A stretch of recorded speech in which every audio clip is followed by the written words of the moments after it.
Hey guys, it's Shane. Uh, I was just sitting here one day, and so I decided to kind of make a little uh, video chat thing for you guys to watch. I don't know what you'd call it, a video blog. Sorry, I'm not being too technical here. But I figured, hey, why not make these videos, discuss certain topics about, whatever's going on in my life, or certain things that I think, probably need to be said, or people might like to hear, and stuff that they can learn from. This is my first video, so I want to talk about something that is always on my heart. It's one of my biggest things, one of my life, I don't know, stories, or whatever you want to call it. It's about spiritual warfare. Um, I have a big thing, one of my sermons that I've created, it's called The Battle Inside. As we all know, the battle inside is our spiritual warfare that goes on inside of us, 24/7, and things like that. And a lot of us don't realize how big that is in our lives, how big spiritual warfare is, or how often it takes place. I mean, it's constantly every thought that you have, every action, it's spiritual warfare. You know, pulling at your mind to do this or do that, and right, wrong, everything like that. So I just want to bring to light, how important it is to be spiritually fit and recognize the spiritual warfare in your life. Because, I mean, let's just face it, if you don't recognize it, it's going to tear you apart. This stuff could affect your mind so much you won't even know what's going on. And then all of a sudden, boom, there you go, you're doing whatever, doing drugs, smoking, I mean, I don't know. But I just want to start off with 2 Corinthians 10, verses 3 through 4. It says, "For though we walk in the flesh, we are not carrying on our warfare according to the flesh, and using mere human weapons." I'm using the Amplified version, by the way.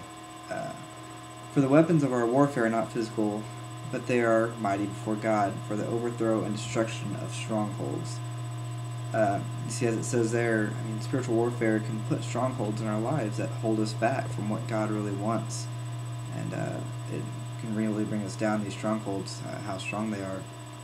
And the only way to get through them is with spiritual warfare, to fight back, with prayer, with, getting a group of guys together praying for you, just fighting with each other, really fighting.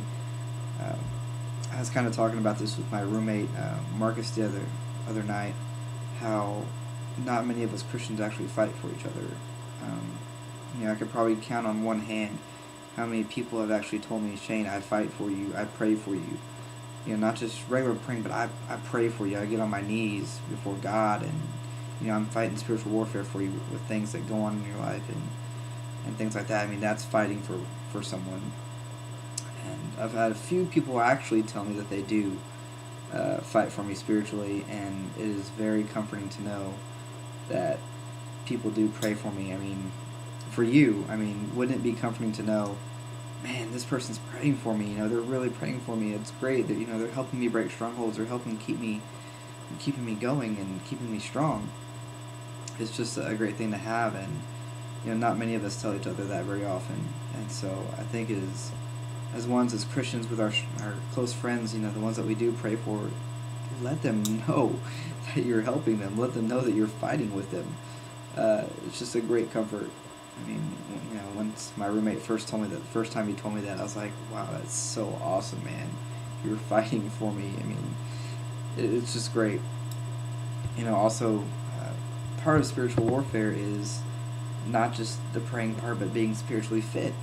As Christians, we need to know what's going on. We need to know what God says about certain things, and so, I mean, the way to fight it, and how to overcome these things. And so, turn to 1 Peter 5, 8 through 9. And once again, I'm using the Amplified version. I love Amplified. I mean, it helps break down stuff. I think it's a lot easier to read, but here we go.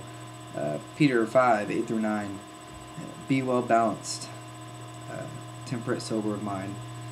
Be vigilant and cautious at all times, for that enemy of yours, the devil, roams around like a lion, roaring, seeking someone to seize upon and devour. Withstand him, be firm in faith, knowing that the same sufferings are appointed to your brotherhood throughout the world." I mean, there it is right there. Be well balanced. You know, in italics it says temperate, sober of mind. And base that means be on your guard. Don't be distracted by all this other stuff that's going around to where you don't recognize that Satan is right in front of you, causing you to try and stumble, to try and get you to do something. I mean, it's so easy for it to happen to us, all of us. I'll tell you right now in my life, it's difficult at times because, right now where I'm at, I'm doing this for my youth group, or I'm doing that for my church, and I'm serving as much as I can. I'm trying to be a servant and do what God's called me to do, and things just happen. One part of my life will be great for a few weeks, and then while that's great, another part of my life is just constantly attacked by something else. For the longest time I didn't have a job. I hate to admit it, but it was a year and a half, almost 2 years that I've been gone without a job, and I recently got one. And one of the hardest things for me to do was to be able to trust God to help provide for me, and do what He wanted me to do. I honestly believe that God didn't allow me to have these jobs that I had applied for because He wanted me to serve. He wanted me to fulfill doing what I was doing with my youth group. Not my youth group, but you get what I mean. But I honestly believe that. And I honestly believe that the job that He's given me now is to help train me and to help keep me strong. You see, I work at a Lifeway Christian bookstore. I love it. Customers are great. My employees are great. We're always we're helping each other, we're lifting each other up, and things like that. And it's unlike any other workplace. You go to a regular workplace and everyone's just like, oh, whatever.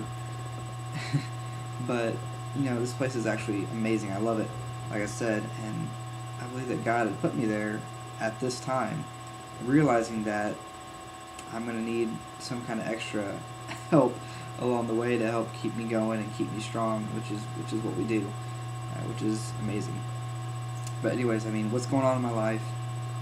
Right now I'm struggling with some crazy spiritual stuff. Like I said, I help in my youth group a lot. I do a lot for my kids. I do a lot for my friends. I'm always there for them.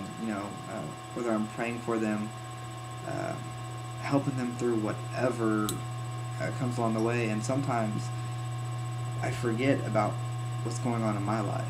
I forget that, oh man, this is happening, and I'm trying to try and guard myself as well as my friends that I'm helping. And so not only am I fighting spiritual warfare for myself, I'm doing it for them as well. And it can be so draining at times if you're not careful, because you can just start, oh, I'm helping, I'm fighting, and you're fighting all the spiritual warfare, and you're not concentrating on your own. You're not, you don't have people lifting you up in prayer and fighting spiritually for you. And so you get so drained, you get so tired, and then boom, there you are, you're stagnant in your walk with God. And so that's a big thing. Lastly, it's good to have people praying for you.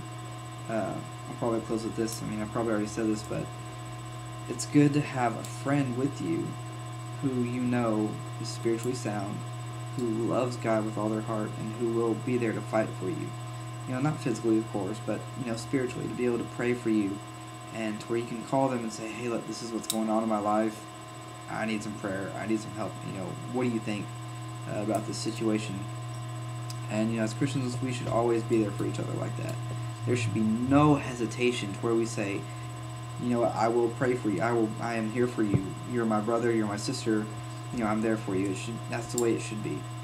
We shouldn't have any, okay, well, I'll do this, but, only in my spare time. No. We need to be there for each other, to keep each other spiritually sound and spiritually fit. We can't do it on our own. We're definitely fall on our face if we do. Been there, done that. That's all I had to say for right now. My time's almost up. So I'll leave you with that. I hope you liked my first video. I think it's pretty cool. We'll see what kind of feedback we get, and hopefully I'll get some more of these for you guys. See y'all later.